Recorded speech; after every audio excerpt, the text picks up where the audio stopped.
그때부터 반등이 일어날 거라고 생각하는 거고요.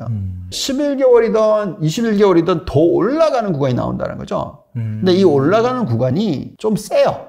빠질 때마다 매수를 하는 게 맞는데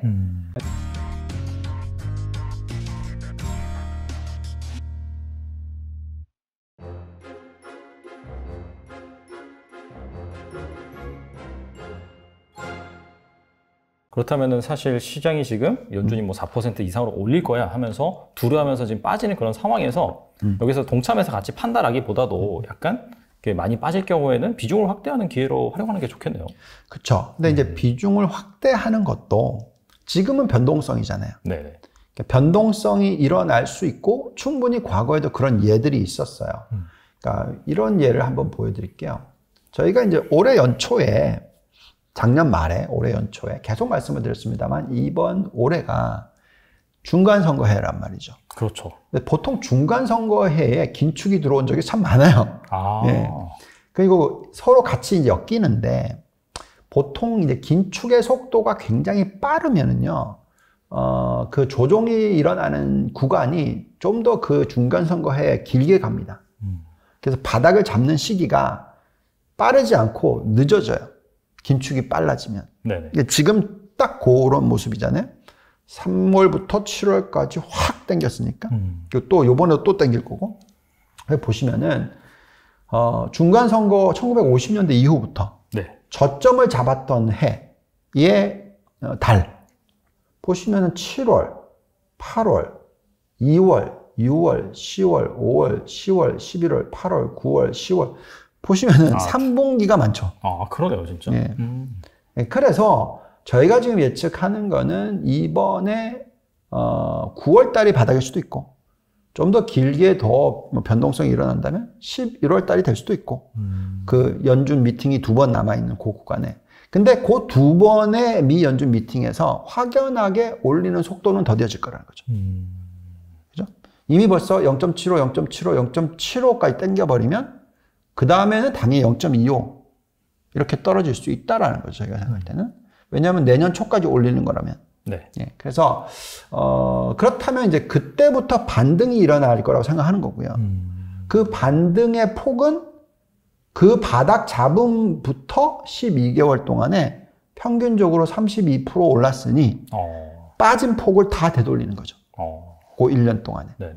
그렇다면은 만약에 진짜 다시 바닥이 W자를 만드는데 그 다시 바닥이 9월 달이던 11월 달이던 그 이후에 11개월 동안에는 시장이 좋을 수 있다는 거죠. 그래서 저희는 그것을 노린다면 실질적으로는 오히려 요번에 빠질 때가 정말 좋은 투자 기회가 될 수가 있는 거죠. 근데 이제 중요한 것은 어쨌든 간에 이 모든 전제 조건 중에서 가장 핵심 포인트는 인플레이션. 그렇죠. 근데 인플레이션이 내년 연말이 돼도 여전히 그래도 평균적으로는 3%대는 될 거 아니겠어요? 그러면 그렇기 때문에 우리는 인플레이션을 감안을 하고 거기에 맞는 적절한 투자 전략이 필요한 거죠. 네. 알겠습니다. 결과적으로 이렇게 되돌림 현상이 나올 수 있는 그 배경이 인플레이션, 그 다음에 연준의 긴축 스탠스. 아무쪼록 그 본부장님 말씀하신 대로 그런 식으로 흘러간다라고 한다면 확실히 반등이 나올 수 있을 것 같긴 한데 네. 그래서 이제 그 채널에서 약간 나스닥이라든지 S&P 500 그 상승 여력을 분석하시는 그런 그 영상이 하나 있더라고요. 네. 그래서 그걸 좀 설명해 주면 좋을 것 같아요. 우선은 네. 정말 이 고점을 어떻게 알겠습니까? 그렇지만 저희가 틀렸었을 때는 네. 다시 되돌아가면서 이제 어느 정도 오를지에 대한 예측을 또 다시 해봐야 되는 거고 또 어느 정도까지 빠질 수 있는지도 예측을 해봐야 되는 거잖아요. 제가 왜 지금도 여전히 시장에 대해서 긍정적으로 얘기를 하고 있냐면 제 과거의 경험 때문에 그렇습니다. 그러니까 1997년, 98년 때에 저는 그때는 이제 금융시장을 들여다보고 전략을 짜기 시작하기에 아주 젊은 나이였죠. 그때 어떻게 하다 보니까 정말 잘 보시는 전략가 밑에서 같이 이제 애널리스트로서 일을 하다 보니까 그러니까 뒷걸음질 치다가 뭐 지저분 격이죠. 네. 그러면서 이제 제가 은행권에 대해서 엄청난 대세 하락장이 올 수 있다. 한국 은행들에 대해서. 그렇게 분석을 했었을 때가 97년, 98년이었어요. IMF. 예, 그렇죠. 네. 그러면서 이제 한국은 박살이 났는데 네. 중요한 거는 그것도 일시적이었죠. 왜냐하면 미 연준이 98년도에 금리를 내려줍니다.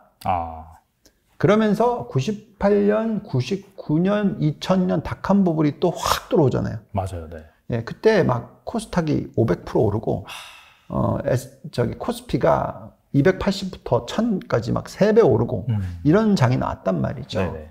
그래서 실질적으로 그 마지막 끝물이, 그죠?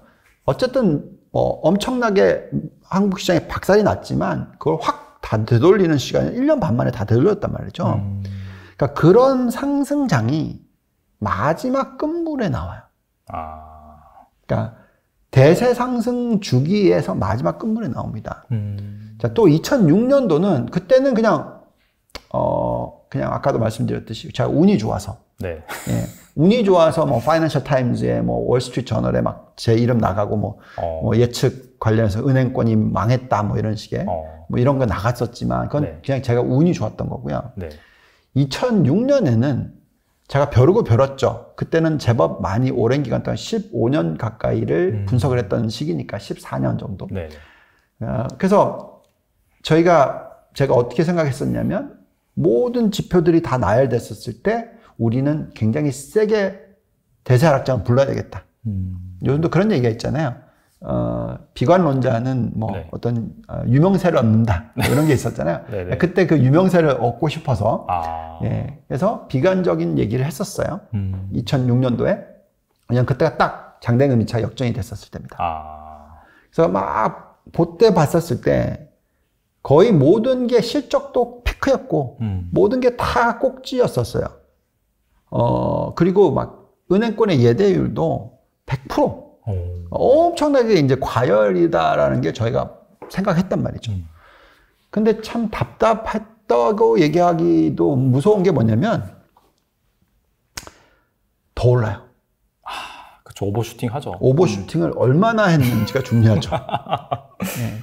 40%를 더 해요. 와. 2006년부터 2007년 10월 달까지. 네.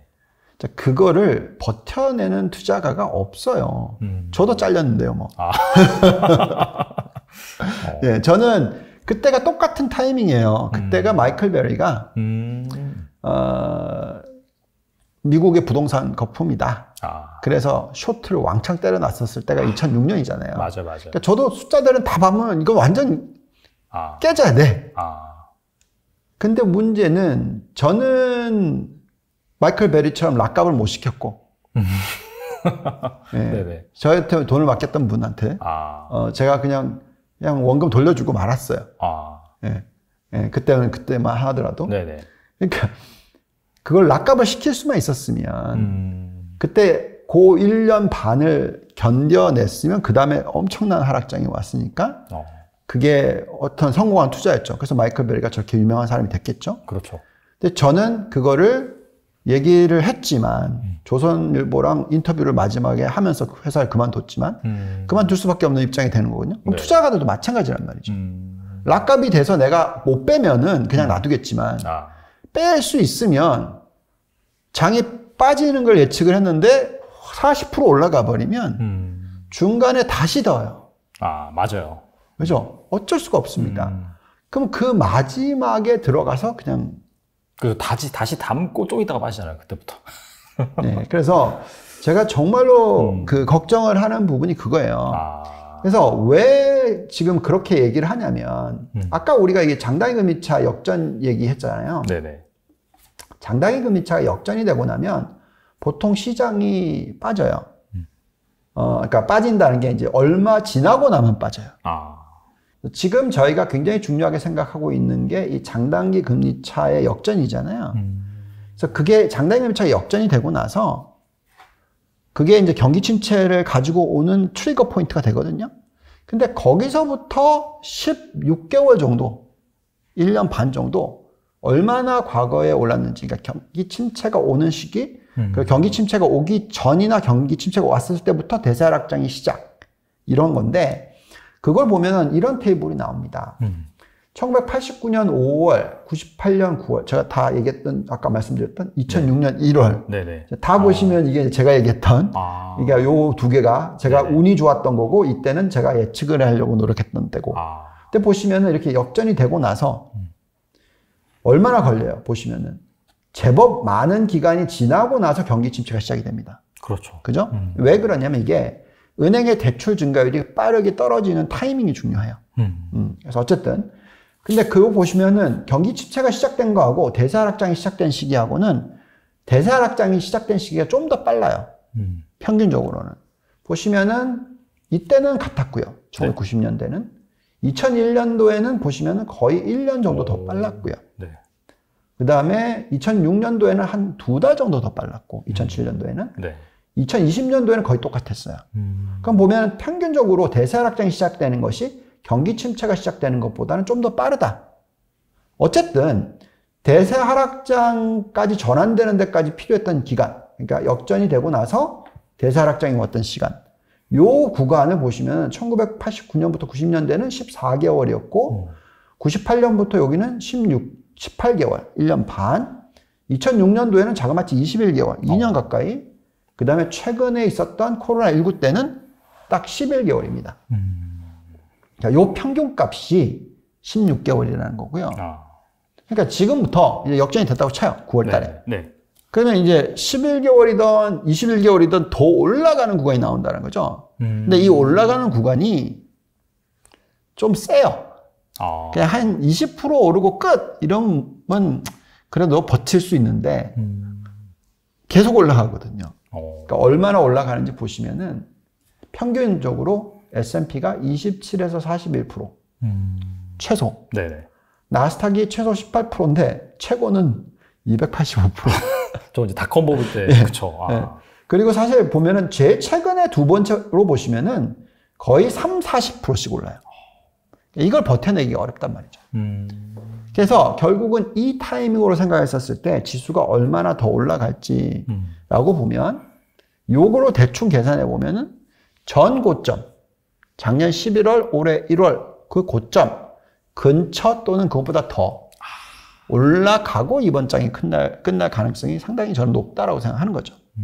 그래서 지금 당장 던지기보다는 그 구간에 이제 다시 지금 W자를 만든다고 치면 요 빠지는 이 구간에 그만큼 올라갈 거를 예측을 하시고 빠질 때마다 매수를 하는 게 맞는데 그건 지수인 거고요. 네네.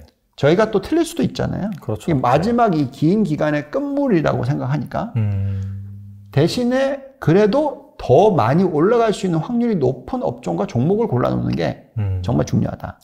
그래서 시장 방향성에 대한 투자보다는 그래서 계속 말씀을 드리는 게 알파 전략. 인플레이션이 계속 유지가 높게 된다고 했었을 때 도대체 뭘 사야 되느냐. 그냥 현금 들고 있으면 인플레이션이 계속 높게 나오면 내 현금의 가치가 계속 떨어지잖아요. 그렇죠. 그러니까 현금을 들고 있는 것보다는 가격을 전가할 수 있는 기업들한테 투자를 하는 게 오히려 훨씬 더 효과적이라는 거죠. 그래서 질문에 답을 드리자면 저는 아마 전 고점 수준 또는 그것보다 살짝 낮은 아니면 그것보다 살짝 더 높은 정도까지 더 오르고 요번 장이 끝날 것 같다 라고 생각하고 있습니다. 근데 일단 과거의 통계를 보면은 네. 저런 식으로 나와서 신뢰할 수 있을 것 같은데 이게 올라가기 위해서는 앞서서도 말씀하셨다시피 뭔가 펀더멘탈적으로 네. 뭐 그런 이슈가 있어야 되잖아요. 그쵸. 그래서 약간 인플레가 빨리 잡히고 연준이 기준금리를 뭐 인하까지는 아니더라도 여기서 딱 스탑을 한다든지 그 플러스 지금 이제 사실 나오는 경제 지표나 이런 것들이 약간 좀 부진하다는 측면의 해석이 많잖아요. 그럼에도 불구하고 이제 갈 수 있는 그게 나올 수 있을까요? 자, 결국은 경기 침체가 오느냐 안 오느냐 이거예요. 네. 그래서 경기 침체가 오느냐 안 오느냐에 있어서는 저희는 뭘 생각을 하냐면 아까 여태까지 쭉 들여다봤던 게 이제 장기금리차가 역전 그리고 나서 경기 침체. 근데 경기 침체라고 하면서 시장이 깨지는 이유는 실적이 깨지기 때문에 그렇죠. 그렇죠. 자, 그럼 결국은 경제 성장률이 급격하게 둔화가 돼야 된단 말이죠. 개인들이 소비를 안 해야 되겠죠. 기업들이 투자를 안 해야 되겠죠. 그러면서 경기 침체가 와야지 당연히 실적이 깨지는 거죠. 그 시나리오인 거거든요. 그렇죠. 네. 근데 지금까지 보시면은 다들 경기 침체 노래를 부르고 시장이 고점 대비해서 20%씩 빠지고 이랬는데 실적이 2, 4분기까지 깨졌나요? 잘 나온 걸로 알고 있어요. 잘 나오고 있어요. 웬만하면 컨센서스도 상회하고 그렇죠. 조합하거나. 네. 또 3, 4분기가 어떻게 나올 거냐면 이미 3, 4분기를 네. 실적을 엄청나게 꺾어놨어요. 아, 추정치를 많이 꺾었구나. 네, 추정치를 보시면 여기에 나와 있는데 이미 벌써 월스트리트이 네. 엄청나게 올해 한 2월, 3월부터 급격하게 이익 추정치를 꺾었어요. 제가 작년 말에 이 얘기를 해드렸거든요. 네. 너무 세다. 아, 이익 추정치가. 네, 올해가. 네네. 올해 예상치가 도대체 어떻게 저렇게 영업 마진율을 저렇게 높게 잡아놨냐. 그 걱정을 했거든요. 네. 근데 이제 이미 그거를 굉장히 조정을 많이 했다라는 거고요. 그리고 이제 3, 4분기가 정말로 그러면은 소비를 안 할 것이냐 하는 부분에 있어서 저는 그렇지 않다고 생각해요. 그만큼 개인들이 소비를 할 수 있는 여력이 있다라고 생각하고요. 그게 이제 어디서 오는 거냐면 실업률, 임금 상승률, 저축률, 그 다음에 순자산 가치. 그러니까 이런 걸 다 계산했었을 때 충분히 개인들이 펀더멘탈적으로 투자를 하거나, 그러니까 그 소비를 하거나 네네. 돈을 쓸 수 있는 여력이 있다고 생각합니다. 자, 여기서 정말 또 중요한 거는 그 여력이 없다 하더라도 은행이 대출을 안 해주면, 왜냐면 미국은 어쨌든 개인들이 부채 비율이 좀 있긴 하잖아요. 돈을 빌려서 쓸 수도 있는 거거든요. 신용카드도 빌려서 쓰는 거잖아요. 네. 그래서 결국은 은행권이 나 더 이상 대출 안 해줄래. 이렇게 결정을 내리게 되면 그때는 경기 침체가 오는 거죠. 근데 저희가 계산하기에는 그렇게까지 은행들이 안 할 거라는 얘기예요. 그래서 우리가 어떤 지표를 보면서 얘기를 하냐면, 그러니까 예대율을 보면서 얘기를 합니다. 아까도 말씀을 드렸습니다만, 이 미국의 은행권 전에 경기를 둔화시키려고 노력을 하는, 인플레이션을 낮추려고 노력을 하는 건 미연준이죠. 그렇죠. 그럼 그 미연준이 하는 건 뭡니까? M1 증가율, M5 증가율, 그러니까 흔히 말하는 근원통화, 본원통화, 유동성을 회수를 하는 부분이에요. 그렇게 되니까 당연히 여기에 나와 있는 이 차트처럼 유동성이 급격하게 줄어들면서 M1, M2 증가율이 5%대까지 떨어졌어요. 그러면 이제 미연준이 해야 되는 일을 하고 있는 거죠. 그랬더니 예금이 훅 떨어져요. 증가율이. 이렇게까지 올라갔던 게 훅 떨어져서 20몇 프로 되던 게 훅 떨어졌습니다. 이제 3%대 성장률대로 떨어졌잖아요. 네. 자, 요대로 대출 증가율도 이렇게 떨어져 버리면 그건 경기 침체예요.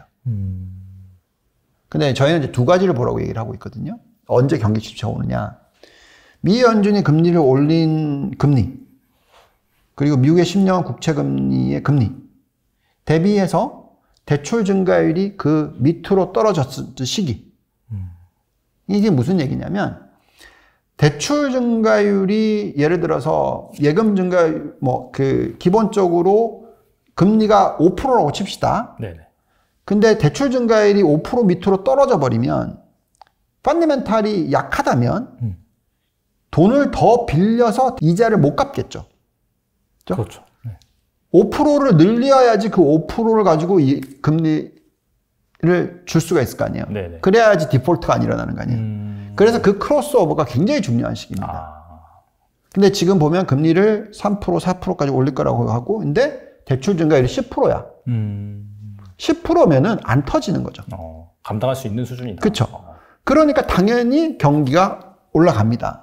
그래서 지금 예금 증가율은 이렇게 3%대로 떨어졌지만, 네. 대출 증가율 숫자를 보면은 이런 숫자가 나와요. 11.1%. 그리고 여신 증가율, 그러니까 전체 모든 돈을 다, 그러니까 대출이든 어음이든 다 더한 거. 그게 연간 단위로 거의 10%가 오르고 있단 말이죠. 그러면 지금 금리가 3%대니까 또 기업들의 금리 많이 올라갔다고 친다 하더라도 한 6%대다. 그러면 여전히 대출 증가율이 더 높잖아요. 그렇죠. 그게 6% 밑으로 뚝 떨어져서 5%, 4% 이렇게 떨어지면 그게 이제 경기 침체. 그러니까 여전히 이 대출 증가율이 높게 유지가 된다 그러면 경기 침체가 안 오는 거죠. 근데 그러면 수요가 있어서 대출을 해주는 은행권의 입장이지만 은행의 입장에서는 장단기금리차가 역전이 됐어. 그래서 이제 예금 금리가 어느 정도인데 그럼 내가 돈을 지불해야 되는 것과 대출해주고 나서 내가 받을 돈이 보면은 금리 차이가 역전이 됐다.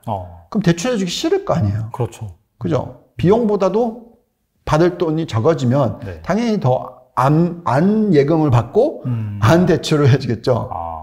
그게 경기 침체가 연결이 되는 거죠. 그게 악순환 고리가 만들어지는데 지금 현재 시점에서는 그렇게 하기에는 여전히 예대율이 너무나 낮다라는 겁니다. 그래서 은행권이 예대율이 100% 수준이었다 그러면 대출 안 해줄 거예요. 예금 증가율이 떨어진 만큼 대출 증가율도 떨어지겠죠. 그럼 경기 침체인 겁니다. 그래서 전에 아까 보여드렸던 아까 얘기했던 2000년도, 2008년도 이때가 미국의 예대율이 거의 100% 수준이었어요. 그러니까 같이 박살이 나는 거죠. 근데 지금 현재 예대율을 보시면 이런 숫자입니다. 제가 2000년도 네. 그리고 여기가 2008년도입니다. 거의 둘 다 100%잖아요. 그렇죠. 그러니까 여기서는 어쨌든 예금 증가율이 줄어들어 버리면 대출 증가율이 같이 떨어져요. 네네. 그럼 이건 경기 침체가 자연스럽게 당연히 오는 거죠. 근데 여기 보시면 요때 코로나 때예요. 코로나가 오기 전이에요. 예대율이 72%밖에 안 됐던 게 76.5%까지 올라갔었어요. 근데 코로나 터지기 전까지도 다들 경기 침체 안 올 거라 얘기했잖아요. 그렇죠. 장기금리차 역전됐는데도. 네네. 왜? 은행권이 여전히 대출을 해줄 수 있는 여력이 있다고 생각했기 때문에. 근데 왜 이렇게 훅 빠졌습니까? 은행이 그냥 몸살이게 해버린 거지. 그렇죠. 코로나 터졌으니까. 코로나 터졌으니까. 네. 사람 돈 안 쓸 거고, 네네. 안 돌아다닐 거고, 돈 대출해줬다 큰일 나겠다. 실업률이 저렇게 폭등을 했고, 이렇게 된 거죠. 그래서 오히려 더 빠졌어요. 지금은 아까 보여드렸듯이 예금 증가율이 3%, 4%대가 됐는데, 대출은 10%대로 늘고 있으면, 대출이 10%대로 늘고 있는 경제가 경기 침체 안 옵니다. 그건 어떻게 분석을 해도 그 가능성은 거의 없다고 봐요. 그래서 대출 증가율이 여전히 10%대가 유지되는 구간이 도대체 은행권이 얼마나 용인할 거냐 이거죠. 예금 증가율이 떨어졌는데도. 그거는 전에 이 코로나19 터지기 전 수준까지는 올라가야 되는 거 아니겠습니까? 그때도 여전히 100%보다 낮았으니까. 그렇죠. 그러면 요 숫자 76.5%를 돌파를 하는 시기가 언제냐? 이걸 저희는 계산하는 거거든요. 그래서 저희가 이 계산을 해보니까 이렇게 답이 나옵니다. 대출 증가율이 연간 단위로 15% 증가를 하거나 네. 대출 증가율이 연간 단위로 10% 증가하거나 10에서 15% 사이라고 칩시다. 그럼 대출이 10에서 15% 증가를 하는데 그 경기 침체예요? 아니죠. 두 자릿수의 대출 증가율이 일어나면 보통 GDP 성장률은 두 자리까지 안 간다 하더라도 상당히 높은 수준이 명목상으로 유지가 되겠죠. 그래서 그렇다 그러면 경기 침체가 안 오고 그렇다면 기업들의 실적이 안 깨지겠죠. 그래서 그러면 언제 그때 보이는 코로나19 터지기 전의 수준까지 가느냐 계산해 보면 예금 증가율을 4%로 잡고 대출 증가율이 15%로 정말로 거품이 일어났다. 치면은 2024년 말에 80%가 넘습니다. 2023년 말이 돼도 73%대니까 여전히 올라가는 거죠. 네. 그리고 아까 보여드렸듯이 여기 보시면 이렇게 올라가는 구간 있잖아요. 예대율이 급격하게 상승하는 구간에 대세 하락장이 시작된 적이 없어요. 그죠? 지금 여전히 대출 증가율이 10에서 15% 일어나고 예금 증가율은 3, 4%대라면 계속 올라가는 거잖아요. 이때 대세 하락장이 시작됐다라고 저는 얘기를 못 하겠습니다. 제 개인적인 의견은.